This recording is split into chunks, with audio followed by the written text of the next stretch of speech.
सुप्रभात विद्यार्थी मित्रों। विवेकानंद हिंदी हाई स्कूल कक्षा 11 चैप्टर 13 उसमें हमने भीमसेन और हनुमान का संवाद देख रहे थे। अब आगे देखते हैं कि क्या होता है। भीमसेन ननुभो क्षत्रियो भीमसेन अहो हम आगे की एक लाइन छूट गई है, वो पहले देखते हैं। हनुमान स्वगतम, तो हनुमान कहते हैं मन में, सच में तुम भरत कुल में जन्मे हुए पुत्र हो, जो अपने सुकोमल वचन से आक्रामक होने के बावजूद भी एक कुदरती रूप से आपका धैर्य चलित नहीं हो रहा। प्रकाशम भद्रकश्यम इद्रुक्य भाव, प्रकाशम यानी कि जोर से तुम ऐसे प्रभावशाली कौन हो कि जिसका भरत कुल में जो पुत्र हैं उनके जैसे वचन तुम बोल रहे हो। तो भीमसेन कहते हैं, क्या कहते हैं कि ननो वो क्षत्रिय हूँ, मैं सच में एक क्षत्रिय हूँ। हनुमान अयम किम त्वया इदम अभिधेयम महाभुजेन आयत वक्षसात् वदपुषा एव किम एतत् न विविद्यते। तो हनुमान कहते हैं कि अयम कियम तदा इहम भेदम, तुमको ये कहने की जरूरत नहीं है।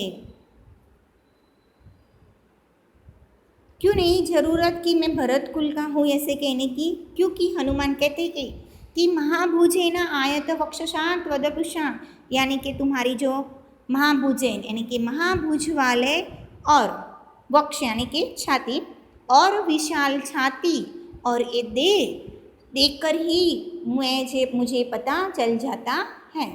जणावातु नहीं यानी क्या हम देख सकते हैं। भीमसेन स्वगत मन में अहो प्रणीयम कपि एतावता प्रतिभ्रत्यते। भीमसेन क्या कहते हैं मन में, अहो ए होशियार प्रवीण यानी कि ऐसा प्रवीण कपि यानी कि वानर, ऐसा प्रवीण होशियार वानर इतने से कुछ अजीब ही लग रहा है। हनुमान भद्र व्यपदेशो तो वह गंतु न भवन तमुत्कठते में चेतः। हनुमान क्या कहते हैं कि भद्र यानी कि हे भाई, व्यपदेशो व गंतु भवन गठे व चेतः, तुमको हम नाम से व्यपदेशु व गंतुम भवत कंठते मैं चेतम, मैं यानी कि मैं चेत यानी कि जानना, हे भाई मैं आपको नाम से जानने के लिए भवंतम कंठम यानी कि मैं उत्सुक हो रहा हूँ। तो भीमसेन कहते हैं कि अपि जानासि पौर पारिजातम अजात शत्रु इति त्रिभुवन विदितम युधिष्ठिरम। तो भीमसेन कहते हैं कि पौरवंशम यानी कि पौरवंश में पारिजातम यानी कि पारिजात रूप यानी कि अजात शत्रु,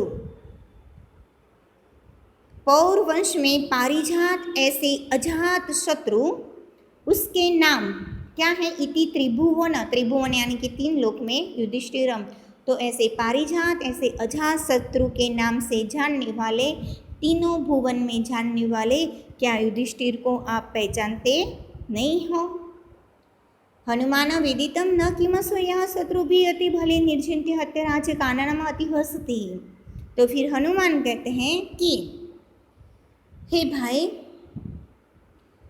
ऐसे तो जान लिया, विदितम यानी कि जानना, न किमसो यह शत्रु भी अति बले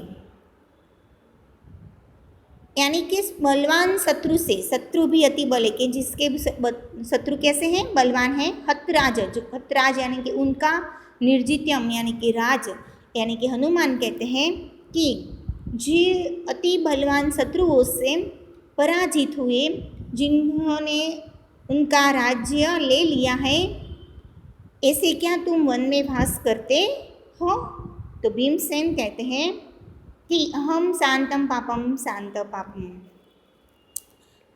तो कहते हरे हरे अशुभ वचन निवारण थाओ यानी कि पाप शांत थाओ, साफ थाओ। कांतार वासम एवाश्य देखो आगे अब खातसेतसृभीण गुणे प्रभावकापि मिलितः कान्तारवासः एवास्य किमु ज्ञापकतां गतः भवन्तु किमनेन ज्ञातारेवदपि जानन्ति। तो क्या कहते हैं कि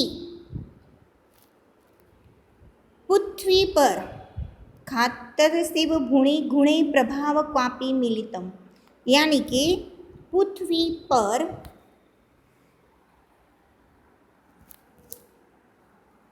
कांतारवासम एवं समपीपु ज्ञापकताम गतः, यानी कि जो पृथ्वी पर उनके गुणों से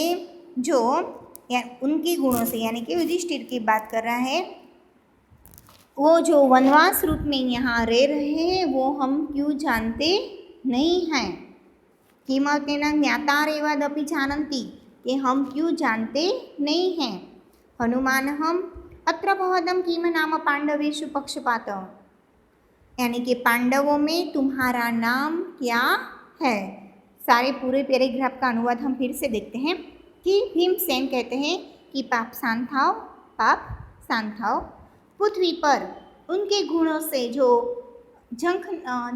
उसके गुणों के आगे जो कोई टिक सकता नहीं है, उसके युधिष्ठिर के प्रभाव की से वनवास रूपी ऐसे हम वनवास कर रहे हैं, उनको क्यों हम कांतरवासम एवासम किपु ज्ञातकताम गतम, उनको क्यों हम जानते नहीं हैं। हनुमान अत्र भवतम किम नाम पांडवेषु पक्षपातः, पांडवों में तुम्हारा नाम क्या है। तो भीमसेन कहते हैं कि नेना हम हको महताम अभिशाम के नाम पक्षे न पतंती सतः, कि पांडवों में महान निवाती एको महतात, निवाम यानी कि इस महान लोक में महतान यानी कि सज्जन जो बड़े व्यक्ति हैं, नाम पक्षे न पतंती संतन, ऐसे ही किसी को मिलते नहीं हैं, उसमें से उस महान सज्जनों में से मैं एक हूँ। तब हनुमान कहते हैं मन में सत्यमित्थम एवं सच में प्रकाशम तर्हि मेषाम अन्यतमेन भवितव्यम भवत्ताम, यानी कि सच में साचे तुम तेषाम मन्यतम भवितव्यतम, यानी कि तेषाम सच में तुम उसमें से ही एक हो, उसमें से पांडवों में से तुम ही एक हो। तो भीमसेन अब क्या कहते हैं कि मत्र बहुनाम इति वधारे क्या कहना, गमनोद्यगम अभिनियम, अब वो गमन यानी कि जाना, अभिनियम यानी कि जाने का अभिनय करते हैं। मया अति कालः किमिव अतिपात्यते हैं,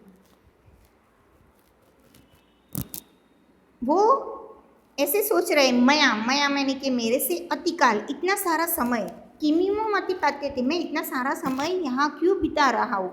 ऐसा भीमसेन अपने मन में एक प्रश्न करते हैं कि मैं यहाँ खड़े रहकर इतना सारा समय क्यों पसार कर रहा हूँ। विकृष्यताम पृच्छम, वो कहता है पुंछ विकृष्यताम यानी कि हटाना, तुम्हारी पुंछ को हटा दो, मुझे आगे जाना है ऐसा। अन्यथा पूरा समुद्रम हनुमान इवत्याम विलंघ्यम गच्छामि, नहीं वो क्या कहते हैं अब भीमसेन कि अब मैं इतना सारा समय इस पुंछ वाले के साथ क्यों बिता रहा हूँ। वो कह रहा है कि तुम्हारा पुंछ बीच में से ले लो, अन्यथा पूरा समुद्रम तो नहीं, अन्यथा हनुमान के जैसे पूरे समुद्र को जैसे छलांग लगाई थी, वैसे मैं इस पुंछ को भी छलांग लगा के चला जाऊँगा। विग्लम गच्छामि, विग्रम यानी कि कूद के चला जाऊँगा। तो हनुमान क्या कहते हैं, हम सब जानते कि भीम को पता नहीं है कि जो सामने मेरे बात कर रहा है वो ये हनुमान ही है जिसने समुद्र में को ऐसे छलांग लगाई थी। लेकिन अब हनुमान क्या कहते हैं, जब भीमसेन ऐसे बोलते हैं तो कि हनुमान कहते हैं आत्मगतम अवसर अयम आत्मनम प्रकाशयितुम। अब हनुमान कहते हैं मन में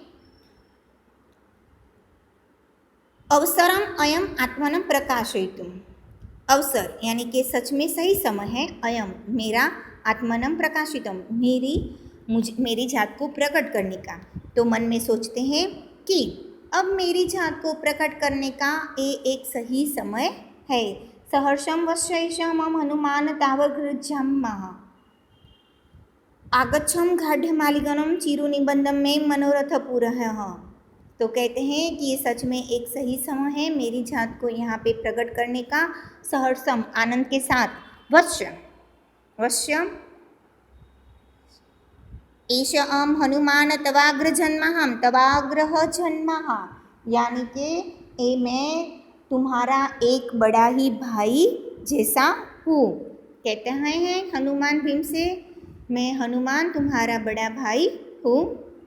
आगच्छम गाढ़ आलिंगम, गाढ़ आलिंगन यानी कि मुझे गाढ़ आलिंगन दे के स्वीकार। वीरंचिनम मतलब में मनोरथम पूरा है, यानी कि मेरा गाढ़ आलिंगन में लेके लंबे समय से जो मेरा मनोरथ था, मेरी इच्छा थी, मनोरथम पूरायम मेरी इच्छा को पूरा करो। क्या कहते हैं कि मुझे मैं तुम्हारा बड़ा भाई हूँ, मुझे अपने में घाट आलिंगन देकर मेरे लंबे समय का जो मनोरथ है वो पूर्ण करो।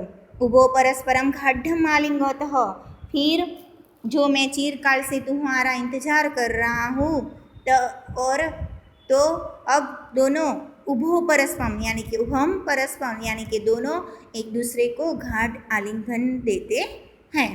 तो यहाँ पर हमारा 13वां चैप्टर पूरा होता है। अस्तु।